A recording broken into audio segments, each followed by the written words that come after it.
گستاخ-ے-رسول صلی اللہ علیہ وسلم پر مبنی فلم کے بارے میں صحیح اور راست شرعی موقف کیا ہونا چاہیے، اس تعلق سے فضیلت الشیخ صالح الفوزان حفظہ اللہ فرماتے ہیں کہ آپ سے سوال ہوا، فضیلت الشیخ وفقکم اللہ، ہمیں بہت سے سوالات موصول ہوئے ہیں کہ آپ طالب علموں اور ان کے علاوہ مسلمانوں کے لیے پیغمبر اسلام محمد رسول اللہ صلی اللہ علیہ وآلہ وسلم کی گستاخی پر مبنی فلم کے بارے میں کیا رہنمائی فرماتے ہیں یا کیا رہنمائی آپ فرمائیں گے؟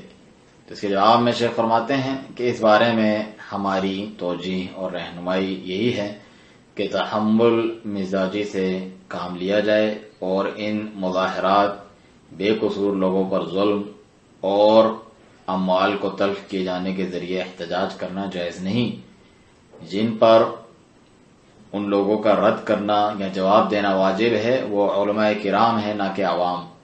ان امور پر علماء کرام رد عمل پیش کرتے ہیں اور تحمل اور بردباری کو لازم پکڑا جائے۔ وہ کفار تو یہی ہم سے چاہتے ہیں کہ ہم دنگا فساد توڑ پھوڑ کریں اور آپس میں خون خرابہ کریں۔ ایک طرف پولیس اور فوج ہوتے ہیں جو ان عوام مظاہرین کو روک رہے ہوتے ہیں، جبکہ عوام بغاوت و بلوا کر رہی ہوتی ہے، نتیجتاً کوئی مارا جاتا ہے، زخمی ہوتا ہے وغیرہ۔ وہ کفار یہی تو چاہتے ہیں جو ہم بے وقوفی میں اپنے ہاتھوں سے انہیں فراہم کر رہے ہیں۔ لہذا تحمل و بردباری کا دامن ہاتھ سے نہ چھوٹنے پائے، اس کے رد کی ذمہ داری اہل علم پر ہے، یا پھر وہ یہ طے کر سکتے ہیں کہ ہمیں اس کا جواب دینا ہی نہیں چاہیے۔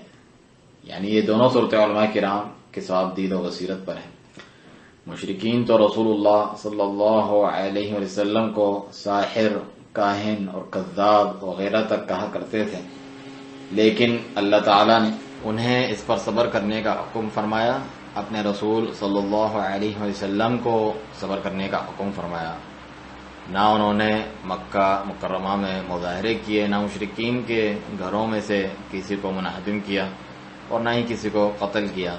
انہوں نے صبر اور تحمل سے کام لیا، یہاں تک کہ اللہ تعالیٰ نے مسلمانوں کے لیے گلو خلاصی یعنی نجات کی آسانی فرما دی۔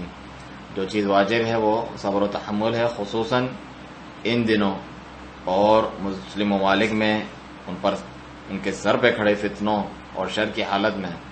بس ان امور میں صبر و تحمل اور عدم عجلت پسندی یعنی جلد بازی سے کام نہ لیں، یہ واجب ہے۔ اور عوام بالکل بھی اس کا مقابلہ کرنے کے لائق نہیں، کیونکہ وہ جاہل ہیں، جانتے نہیں، بلکہ اس کا سامنا تو نہیں کرتے مگر صرف اہل علم و بصیرت۔